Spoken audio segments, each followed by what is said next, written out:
Hello नमस्कार दोस्तों, स्वागत है आपका मेरे यूट्यूब चैनल अकाउंटिंग सॉल्यूशन में। आज मैं आपको बताऊंगा कि 2026 में हम पीएफ को किस तरह से विड्रॉल कर सकते हैं। तो आइए चलिए, सबसे पहले हम अपना यूएएन पासवर्ड लॉगिन करते हैं और उससे पहले आपको देखना है कि आपका पीएफ बैलेंस क्या है। तो उसके लिए आपको पासबुक पे जाके डाउनलोड करके बैलेंस व्यू करना है। अब मैं यहाँ पे जाके अपना पासवर्ड लॉगिन कर लूंगा। करने के बाद मैं बताता हूँ क्या करना है हमें। तो सबसे पहले अपना यहाँ पे यूएन नंबर डालिए। तो मैंने यहाँ लॉगिन कर लिया, ओटीपी मांगता है। अब उसके बाद क्या करना है, ये कुछ एरर है, इसको मैं ओके करके हटा देता हूँ। अभी इस तरह का प्रोफाइल आपको दिखेगा और नीचे की तरफ इस तरह से फंक्शन आ चुके हैं। तो आपको फाइल क्लेम वाले ऑप्शन पे जाना है। ये नीचे की साइड दिख रहे हैं आपको ऑप्शन, ये नीचे की साइड जाना है, फाइल क्लेम। तो यहाँ जब क्लेम पे क्लिक करेंगे आप, तो इस तरह का इंटरफेस दिखेगा और आपसे आपका बैंक अकाउंट नंबर वेरीफाई करने के लिए बोलेगा। तो जो भी बैंक अकाउंट नंबर है वो आप इसमें डाल दीजिए, जो कनेक्ट है, जिसका ये आईएफएससी कोड डला हुआ है, उसका बैंक अकाउंट आपको डालना है। जैसे ही आप उसमें अकाउंट नंबर डालेंगे और चेक करेंगे, अगर वो मैच होगा, जो आपने जिस टाइम रजिस्टर किया होगा, बैंक अकाउंट डाला होगा, जिसमें सैलरी क्रेडिट हो रही होगी, वो यहाँ पे मेंशन हो जाएगा। जो आपने पीएफ अपने कंपनी में दिया होगा वो भी अपडेट करते हैं।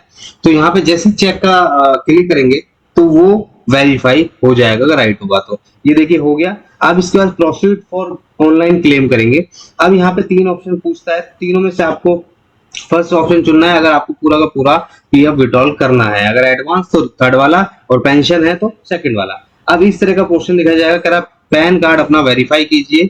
मेरा पैन कार्ड ऑलरेडी डला हुआ है, इसमें मैं वेरीफाई पैन कर दूंगा, जिससे कि मेरा पैन वेरीफाई हो जाएगा, जिससे टीडीएस मेरा नहीं कटेगा। अब ये एक नया ऑप्शन आया है कि 121 जो फॉर्म है वो क्या चीज है। अब मैं इस पर क्लिक करता हूँ, वो कहता है कि इसे भरना जरूरी है। तो 121 फॉर्म आपको बता दूं कि जो 15G और 15H होता था, उसका नाम बदल के 121 कर दिया है, जो कि आप इसी में फिल करके आगे बढ़ेंगे। अगर आप इसको नो करते हैं तो कंटिन्यू करेंगे तो आपका 10% टीडीएस कट जाएगा। अगर आप चाहते हैं कि 10% टीडीएस ना कटे तो इस पे आपको यस करना होगा, और यस करने के बाद एक ऑप्शन खुलेगा, फॉर्म मतलब फॉर्म खुलेगा पूरा का पूरा।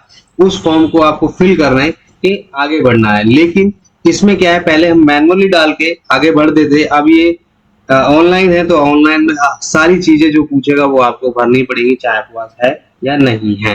वो सबसे बड़ी प्रॉब्लम हो गई है। आइए मैं दिखाता हूँ क्या प्रॉब्लम है। इस फॉर्म को हम कंप्लीट क्यों नहीं कर पा रहे हैं और क्यों हम भर नहीं पा रहे। जैसे हमने क्लिक किया और आई एग्री पे किया, जैसे हम आई एग्री पे क्लिक करेंगे तो उसके बाद ये फॉर्म खुल के आ गया। उसमें ऑलरेडी आधी चीजें भरी होंगी जो उसके पास होगी।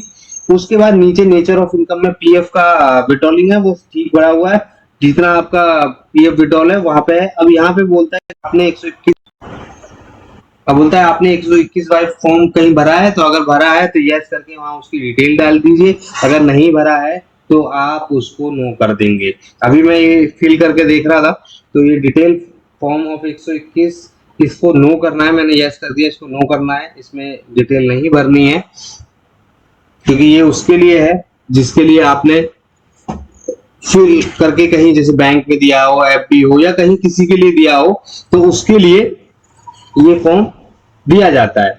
लेकिन ये फॉर्म मेरे इस वाले में एप्लीकेबल नहीं है, क्योंकि मैंने कहीं फॉर्म नहीं दिया हुआ है। बस मैं इसको फिल करके देख रहा था। अब मैं उसको नो कर दूंगा, क्योंकि ये मेरे इसमें लाइबल नहीं है, मैंने कहीं भी नहीं दिया है फॉर्म 121। तो मैं उसको नो कर दूंगा। और चलिए नो करता हूँ और बताता हूँ, मैं इसको अभी पढ़ रहा हूँ ये क्या चीज है।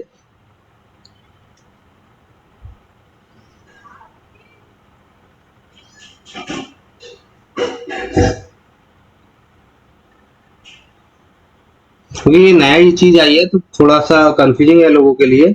और क्योंकि पहले क्या होता था, पहले अलग तरीके से आता था, अब अलग तरीके से आ रहा है।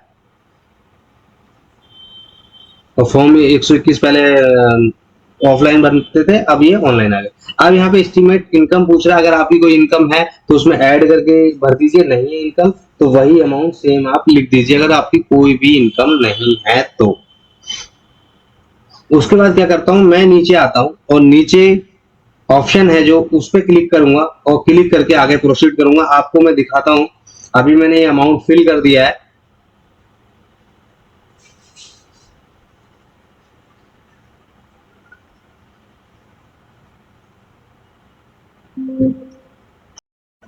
तो अब मैंने यहाँ अमाउंट लिख दिया है। अब मैं चलता हूँ नीचे की तरफ और मैं इस फॉर्म को फिल करता हूँ। अभी लिखा हुआ है मैं अपनी पहचान स्थापित करने। अब मैं सेव एंड साइन करता हूँ। अब सेव एंड साइन मतलब साइन ई साइन है यहाँ। तो जब सेव करते हैं तो देखते हैं ई साइन का क्या मतलब है। पहले इसको सेव करके देखते हैं।